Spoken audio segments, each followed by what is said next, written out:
Chocho. Anong ano nito? Naramdaman nito? Nalihihilo naging masakit ang ulo. Oh.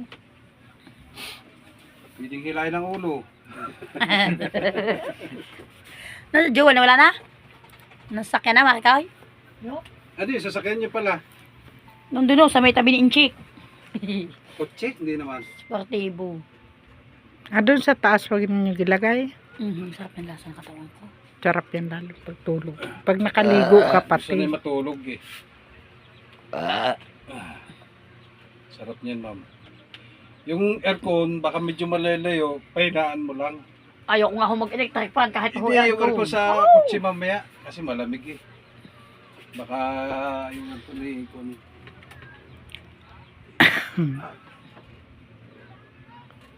Hindi naman ngalay. Yung sa'yo parang ngalay na ngalay. Guwaho ng manicure.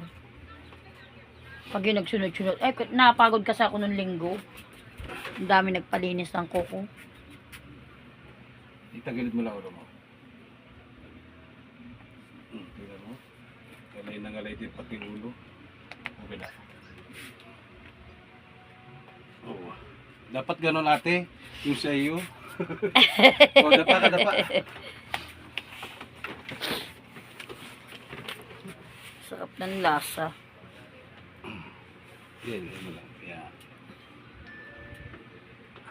Inhale, exhale. Oh. Inhale, exhale. Oh. Sa part dito, wala na. Nandun lang yung alay mo eh.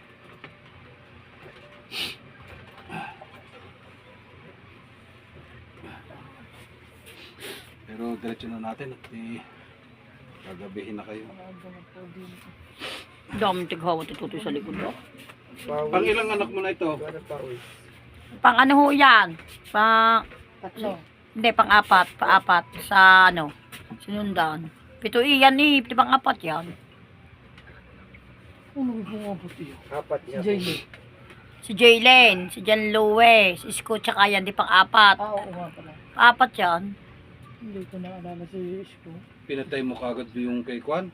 Kay- Ayoko na ho. Si Kwan? May apo na ako. Dalawa na apo ko. Nakakahiya na. Ah, may apo ka na. Dalawa. Lalaki. Hindi na nasundan na raw. Patrok na ho. Family planning na. Ah, Pero maliit pa ang isa niyan. Ang aking bunso 3 taon. ayos na yun. Eh, sa akin nga, eh, no, nag-iisa lang. Yan lang binigay ng Diyos talaga. Akala ko dalawa. Dalawa sana yan. Eh, siyempre naagasan. Naagasan yung una. Pero hindi na nasundan. Sabi ko, tama na siya. Kung yun ang pinagkaloob, di yun na. Naghahanap ka pa ba ng iba? Salamat po sa mga nanonood ha.